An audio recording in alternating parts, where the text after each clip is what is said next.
There were 17 children in the Wesley family. Poor Susanna Wesley, his mother. Can you imagine? I had two. To say the least, she was a very organized person who spent time each day with every child. She is where John and Charles' faith is rooted. She began teaching in her kitchen on Sunday nights and was reaching more people than the men were in the church. This caused a big problem for her husband. John and his brother Charles went to Oxford and studied. They were very educated for the day, but they never forgot their mother's way of teaching.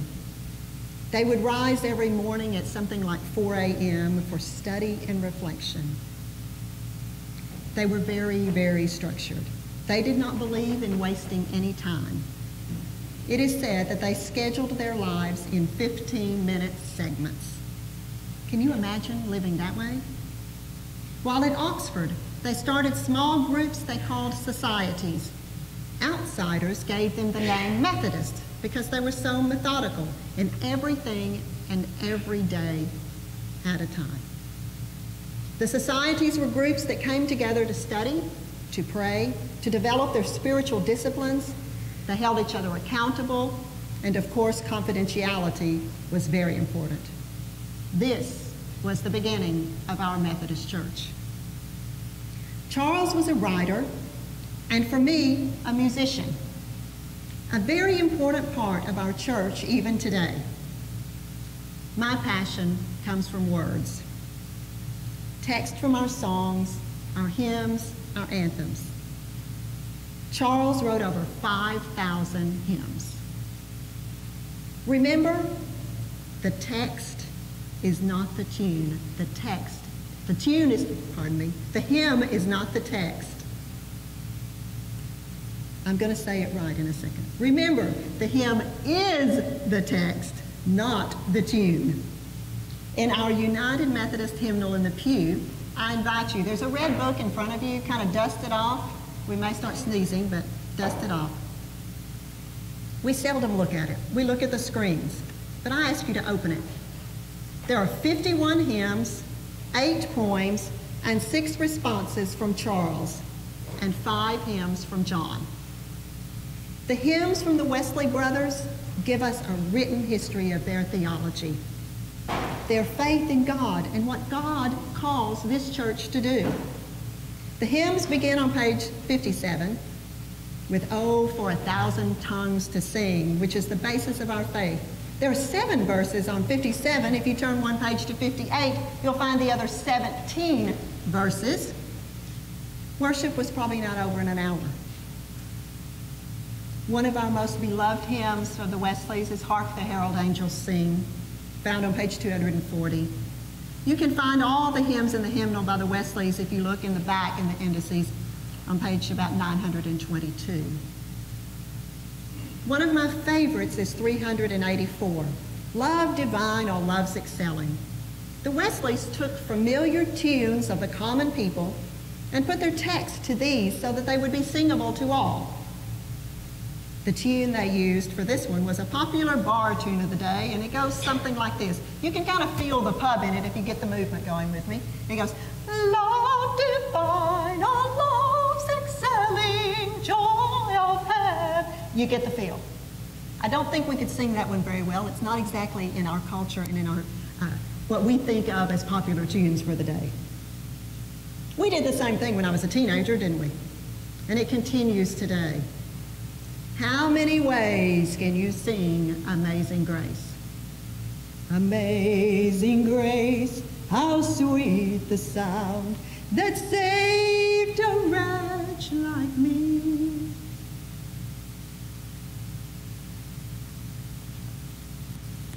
I'm very thankful for all of you who give of your time, your many talents, to those who give their best to God in song, those that work hard, those who teach, those who lead, and those that are examples for so many of us through this church each week. I'm very proud of the mission work that is already taking place in this church. See John, OMP. Friday, I had the privilege of working on a habitat house with some of you, and it was a wonderful experience. Mission Possible Kids on Wednesday nights that go out. Family Health Systems, United Methodist Women, United Methodist Men, Our House tonight we're feeding. And I am sure there are so many more that I don't know about yet. I hope with you to begin a mission choir that will reach out to our shut-ins and to those in the nursing homes. I hope with Pete to expand our youth music program. I hope we will expand our small group ministries as we begin small covenant groups in the example of John Wesley. As we start recovery groups for those within our congregation and those in the community who are hurting. There seems to be a real passion in this church to work with a growing Hispanic population, showing God's love. I have faith in our youth today as they realize that their world is very small. I have faith that they will show love to everyone, attempting to bring peace and joy to a troubled and even hungry world. What is God calling you to do? We are all called to be ministers of some sort. Search for your ministry, and God will help you fulfill your calling. Remember, most callings begin at our baptism and are heard through relationships. Reach out and touch someone today in God's love.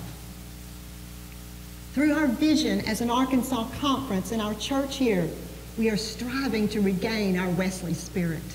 I'm excited about it. We have been writing our hopes and our dreams, our visions on blue sticky notes for the last several weeks, sharing our ministry thoughts and ideas. We will be challenged as we look at the future of our church to reach out beyond our comfort zones in love and service to all people, not just the ones that are like us. We are called in the spirit of John Wesley to care for all people. Get ready, folks. Hammond is getting ready to kick us out these doors. To quote John Wesley, if the love of God is in your heart as the love of God is in my heart, then give me your hand. Let us look over the differences that divide us and unite us on the things in which we agree. Love of God and love of neighbor. As a singer, of course, I always have a song in my heart. We are called as in the faith we sing, and it is one of my favorite songs from that book. It is taken from Micah 6:8. Remember, we are asked to do justice, what is right, love kindness, be nice to each other, and walk humbly with our God. The refrain is very catchy on this, and as you get used to it, please join me in song.